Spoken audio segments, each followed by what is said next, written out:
Hello everybody, and after somewhat of a hiatus, clever word for a musician, we are back with a That's So 90s podcast. Amelia is here. I've been doing the social media. I'm slightly troubled at 2026 now that 30 years ago doesn't even take us halfway through the 90s. Yeah, I know scary. It's stating the obvious, they are getting further away. Even I feel old.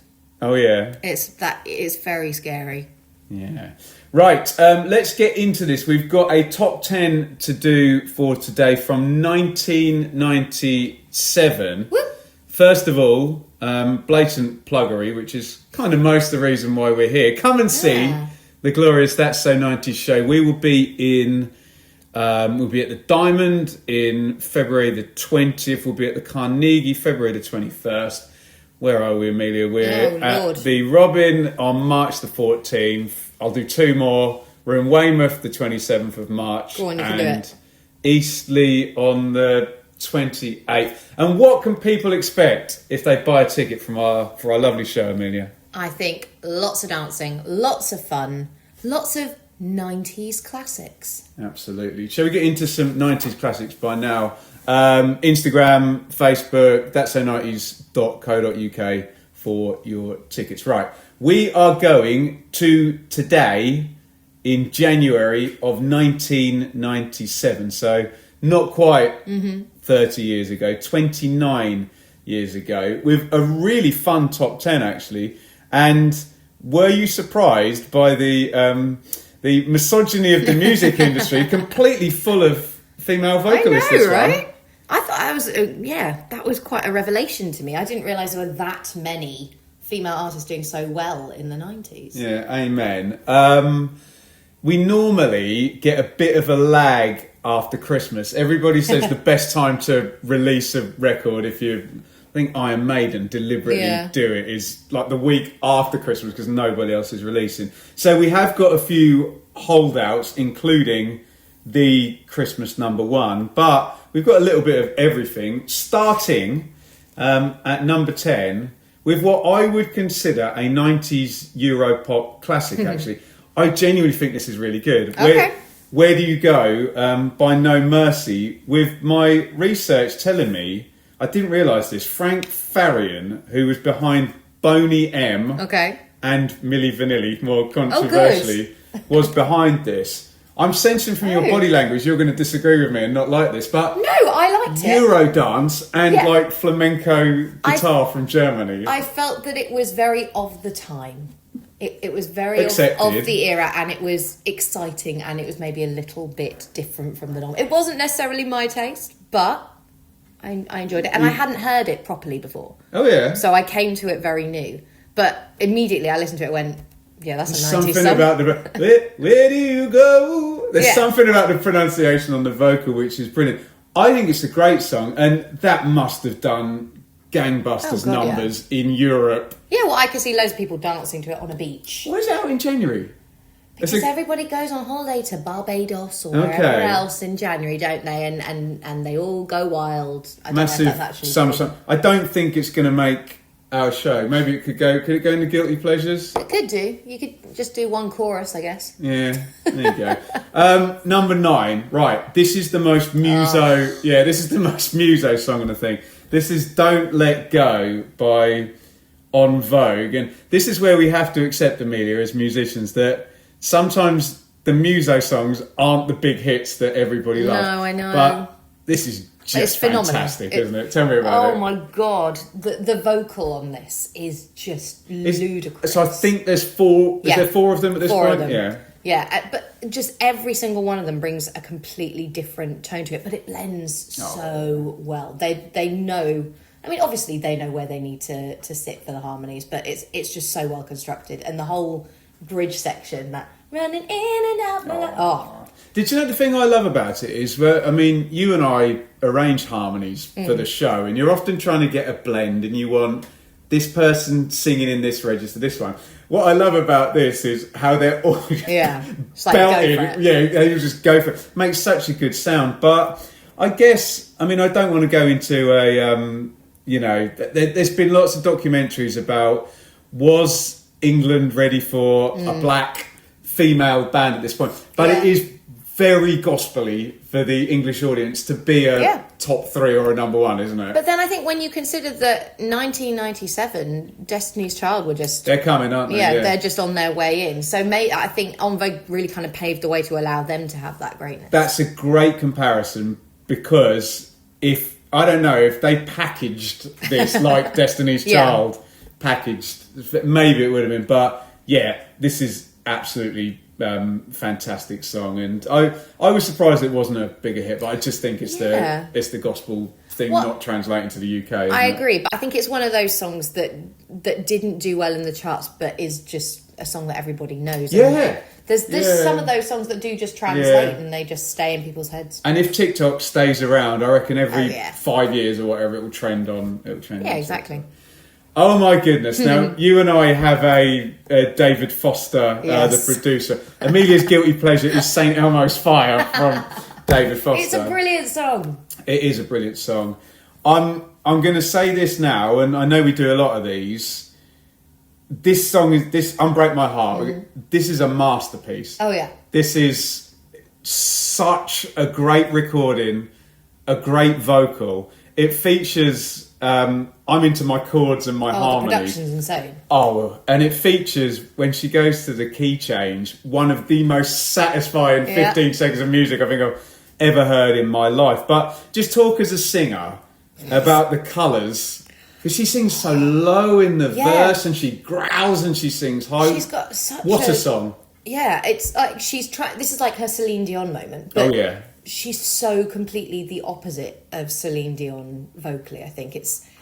I don't really Tony know how Braxton, by the way, we're talking about. Yeah, I don't really know how to describe Tony Braxton's voice. It's like a husky voice with a very low larynx, but it does everything with it. It's I don't really know how she does what she does, because to listen to it, first of all, you think, oh, okay, I can probably sing that. That's probably not too bad in the grand scheme of belters. It's amazing, but it's probably not as high as you think. And then you try and sing it, and you're like. But the way she sings it as well, so as I say, so quietly in the dynamics are ridiculous. But I mean, I think we're getting this. I think it's been at number 2 like previously, and it's falling down from its run now. But generally, and this is very muso-fied, like sort of minor key songs with acoustic guitar don't do amazingly, but. Yeah. I mean, he throws the kitchen sink. He always says, David Foster, that he believes he can get the best vocal out of any singer that he works with. And funnily enough, we're actually going to be talking about a perhaps lesser singer that he worked with later in the top 10. But I can't say enough good. I tell you what, I get bored of songs. When we were researching this, I listened to this one. I just replayed it 4 or 5 times. Just a masterpiece, I think. Oh yeah, I think controversially also. I think especially for the time that it came out, the music video probably had a lot to do with this as well. If you've ever seen. Is it the one with Tyson Beckford in? He was the first all the male kind of floaty supermodel. Well, it's a great video, isn't it? Yeah, outstanding. Yeah, what a song. Say What You Want by Texas. I love this song. Do you? So this interested me. So I looked up the chart history. Do you remember I Don't Want Love Her? Yeah. So that was their previous hit, and it was in 1989. Yeah. So they obviously broke through, Scottish band, Texas, and then you're coming back and Britpop has happened and India's happened, and we do Republica, don't we, in the show, and you do get who was there, Elastica, you get a few female fronted indie bands, but this is kind of not it. And I wrote down soulful or bluesy, but I couldn't quite describe what it was. Just say what you want. It's lazy, isn't it? It's lazy. You'd think it was lazy, but actually it's just really well placed. It's speech singing. So when you're kind of speaking on pitch almost. But it kind of really makes a song, because the rest of it is so laid back as well. You kind of just really have to fall into it. But it was a big song. That album that came from was played all the time in my house. Yeah. And I think there's a thing on this song with the Wu-Tang Clan as well. So there's big kind of crossover all over the place. But Texas were always one of those bands that you kind of rooted for. They were never the biggest sellers around. But I'd imagine you're right. Albums, their album was they did amazing. really well. Right, as usual on these shows, we get to talk about the Spice Girls. So this is Two Become One at number 6. And let me get this right. This must be the first. So they do 3 Christmas number ones in a row. This one must be the first one. And I actually think, in terms of Spice Girls, get a lot thrown at them for being throwaway and just pop crap. This is a great song and a great recording, isn't it? And I'm sorry, Mel C on the first verse, brilliant vocal as well. Just overall, just a brilliant vocal in general. Actually, to be fair, they all sound pretty good on this. Even Jerry Halliwell sounds pretty good on this. There's one line where I'm like, oh, be a little bit wiser, babe. I've got one of those. And is that genuinely a contraception message? Be a little bit wiser, put it on. I thought it was get it on. No, it does change to put it on. Maybe. I think if you're going to get it on, you should put it on. But, I mean, as a 6-year-old, I didn't understand the connotation of that. I just enjoyed the song. Spice Girls marketing, Amelia. But also, there's something beautifully wintry about. I know they're all wearing their winter coat, get up for Christmas number one. Yeah, they've got the hoods on their coats that have the little animal ears type thing. Like, what's her name? Mel B. In her leopard print. Let's be honest, they could have put out Slurping Tea at this point and got number one. But, I mean, I think it sort of started in the summer, didn't it, with Wanna Be and Say You'll Be There. Perfect. If they had this lined up, you're going to go bang, bang, bang, Christmas number one. Yeah, exactly. Yeah, I think some marketing genius there. Right, I'm fascinated to know what you think about Madonna trying to do musical theatre here. So let's be fair. So this is Don't Cry For Me Argentina, which is an Andrew Lloyd Webber song that was a hit in the 70s for Julie Covington. Yep. Now, Madonna acts in the film as well. Madonna, known as a brilliant pop star, but not a great singer. Yep. How do you like her singing musical theatre, bearing in mind that's your wheel? Oh, no. So what do you see it as she's taken a gig away from someone who could do it better?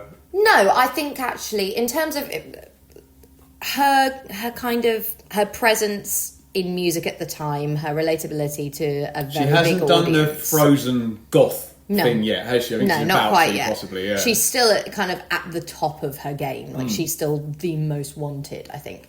And so actually, she is. If you're talking about star vehicles, she is the perfect person to play this role. She just, like they do in so many things in theatre these days, it's about getting the star in rather than necessarily getting the person that can do the singing. But, she does a fair crack at it. It is lower. They did lower the key for her, it's... Fair play, though, because you've been massive in the 80s, then she did the whole erotic thing in, the early 90s. I think she'd done film... Dick Tracy, early 90s she'd done Desperately Seeking Susan. Oh, okay. So, but you're right, it's then the vehicle. You're going to be Eva Peron and you're going to sing all the songs. Yeah, one of the most famous first ladies ever. Yeah, so equivalent. Fair play for going and doing it, but I don't much like the song either. I'm not a massive fan of the song. The musical itself, I really like because I'm a geek like that. But that particular song, I get it. Nice song, but it's not something I go away and listen to. Okay. And Madonna's version would not be the first one I went to if it was. Well, there's Elaine Page Page or Patti LuPone. Oh, okay, there you go. I'll buzz your superior knowledge on this. Right, speaking of great female singers, Lisa Stansfield on People Hold On. Amelia, we're spoiler alert, we're about to record a show about 1993. Why is a song essentially that seems like it belongs with the plinky... Nostalgia. Electric 90s piano sound, which I use in the show a lot, but how was people? It didn't fit in People Hold On, but to be fair, we've just had Lloyd Webber, haven't we? We have, but then equally, you've got loads of different ages of people who are looking to do this. If you think about, as you say, we're going to 1993, it's 97, so it's 4 years later. The whole kind of group that were maybe going to clubs at the time in 1993 are now kind of starting to move on. Or no, actually, sorry, other way around. Those that were not going to clubs in 1993 are now going to clubs, and so they're listening to the music that they wanted to hear. So actually creating hits that are of a similar vibe is actually quite a good thing. What's fascinating is when we get to the number one, we have a complete example of how dance music moves on between and we're about to get Fatboy Slim kind of taking it to a whole other level. But yeah, I mean, I like the vocal, but I just couldn't believe it didn't fit in. No, I know, but I mean, I love Lisa Stansfield anyway. Yeah, she's great singer. But I always associate her. I don't know why, because she's very much quintessentially 90s. But I always associate her with the late 80s. Yeah, I need to look it up. I guess she must have broken the late 80s, mustn't she? Yeah, is that been around the world now? Is that late 80s, early 90s? Possibly. We should know, really, shouldn't we? Probably but, should. Yeah, we will look that up. Let us know in the comments if we're completely wrong about that. Right, my biggest disappointment here. I bloody love E17, right? So this is Hey Child by E17. And we made the playlist, Amelia and I, to research this podcast. And I couldn't remember the song. And I listened to the song, Amelia. Yeah. And I thought, this is awful. See, I'd never heard of this song. Yeah. And I don't feel like I've heard of it still. Yes. So E17 you obviously knew as, really loud, in your face, East End, everybody in the house. And funnily enough, in 1993, we're actually going to talk about a brilliant E17 song. But then I looked it up. This was their last hit, and there's a big fallout. Oh, I see. And then the band splits. I wrote down horrible Ebony and Ivory. it reminded, but I quite like Ebony and Ivory by Paul McCartney. But yeah, I think they just ran out of ideas and ran out of ideas at this time. And obviously, all is not well. In the E17 house. It's kind of a 4-year cycle, isn't it, with most boy bands at that time? Like when did Take That end up breaking up? They can't have been much longer than 4 or 5 years. February the 13th, 1996. I'll give you the exact date. Yeah, 96.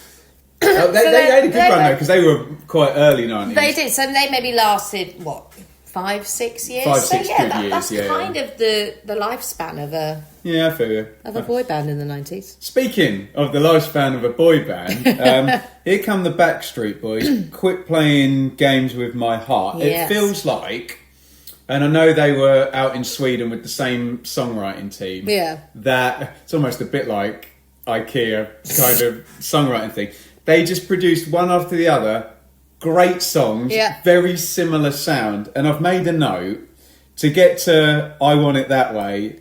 This was the closest they'd got. They were number 2. Uh-huh. Then they went number 4, number 3, number 3, number 2. So they're just in that moment there, Backstreet Boys, where I think this is a British-American thing, where the British boy bands were able to get to number 1, but they couldn't quite. But well, I think it's because especially, I don't remember ever thinking that Backstreet Boys was cool when I was really kids. Interesting. I Did you can think appreciate NSYNC was them. cool? I probably thought they were cooler than Backstreet Boys, because Backstreet Boys were kind of the white-wearing, holier-than-thou, right? butter wouldn't melt in our mouths, and that's not interesting. Another reason why E17 did so well is because they weren't that. Yeah, okay. Take That probably the exception, but then they had personalities in there that kind of filled that void. But Backstreet Boys always seemed a little bit brilliant at singing, and now I can fully appreciate everything that they did and all the different things that they managed to create.